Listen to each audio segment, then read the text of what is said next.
j'ai décidé de participer l'année dernière à la version libanaise de ma thèse en 180 secondes. Et c'est là que l'aventure a commencé. J'ai participé à la première édition du concours Ma thèse en 180 secondes au Liban et j'ai remporté le premier prix. C'était ma première expérience de ce type. J'ai eu la chance de savoir vulgariser mon sujet scientifique et de transmettre le message à un public non scientifique, tout en disant juste le nécessaire. J'ai découvert qu'il ne s'agit pas tout simplement d'un simple concours, mais il s'agit plutôt d'une mission. Toutes ces recherches qu'on fait au long des années et des années méritent d'être mises au point.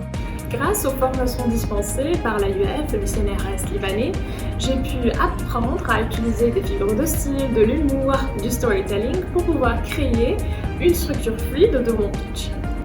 J'ai reçu un énorme support de la part de l'équipe de l'AUF et la CNRSL pour être prête à la finale internationale. C'est une aventure très fructueuse au niveau professionnel. N'hésitez pas à participer au concours pour mettre votre travail en relief, pour mettre votre travail en valeur. Parlez de votre travail. Vous allez être inspiré avant tout.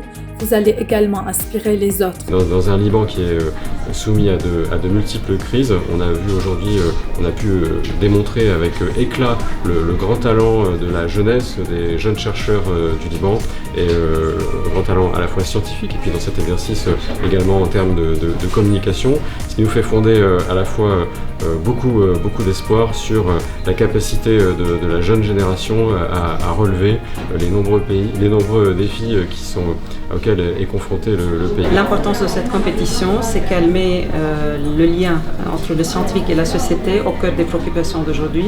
On l'avait vu ces derniers temps, cette méfiance vis-à-vis de la science est catastrophique au XXIe siècle et ça nécessite plus de connexion entre les chercheurs et la société et les citoyens et c'est ce qui rend cette compétition très importante pour nous en tant que CNRS et également pour l'AUF parce que tous les deux on est des opérateurs aussi des opérateurs pour la science mais également des opérateurs pour la culture scientifique. Je pense que chaque doctorant devrait tenter sa chance.